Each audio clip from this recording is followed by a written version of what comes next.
With feedback from professionals, the Medical Meetings Task Force has been at work for the last year, creating this new Medical Meetings HQ sponsored by Visit Houston. We go out to our colleagues in the medical meetings industry and ask them, what their hot buttons are, what are those pressure points, what are the things that they're facing day to day. PCMA added attendee engagement to the session with Freeman's XP Touch platform. Attendees could participate in live survey questions and submit public comments. Just as PCMA answered attendees' calls for action, the panel of speakers says medical meetings must also deliver hyper-niche sessions. Hyper-niche is not only having a niche audience, but getting to a very, very tailored, specific level with your customer, your attendee customer. Especially in the medical field, when you think about all the different specialties that individuals have.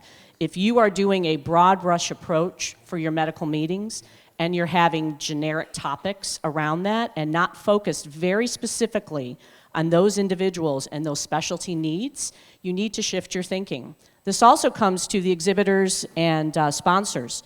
As we've discussed, there's change. There's potentially lesser dollars. There's mergers and acquisitions.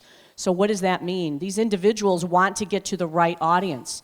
They want to make sure that if they're spending dollars on an exhibit booth or sponsoring an event or doing some education, that it's for the right audience. In this debut of the Medical Meetings HQ, the panel addressed trends in the industry.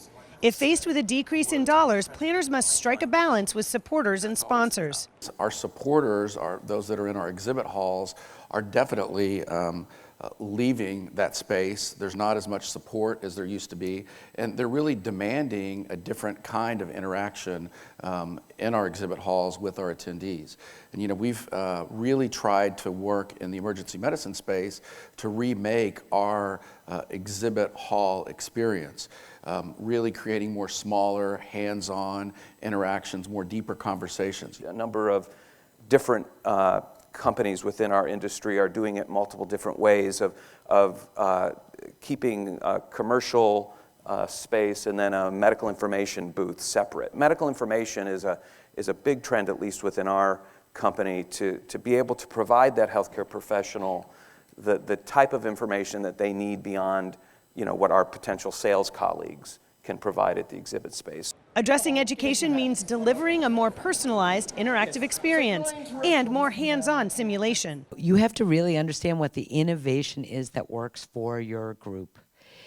For my group, and just as an example of this, our folks don't sit in front of computers all day. Most of you who have doctors, nurses, physicians, they're walking around, they're doing rounds, they're teaching in schools, and they are doing their learning after hours, not sitting at their desk doing these things, and they're digging into it and doing things on their own.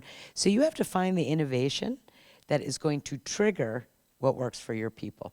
It's really clear the way the certification track is going that physicians are going to have to prove competencies and skills and procedures. And so what that means, what they're going to look to their associations and others that deliver medical education is, we need to provide that hands-on skill building practice. I can do this, I can demonstrate this procedure. But at the end of the day, there is one piece of advice that applies to all planners. When they leave, people don't remember everything they've learned. They remember how they feel when they left.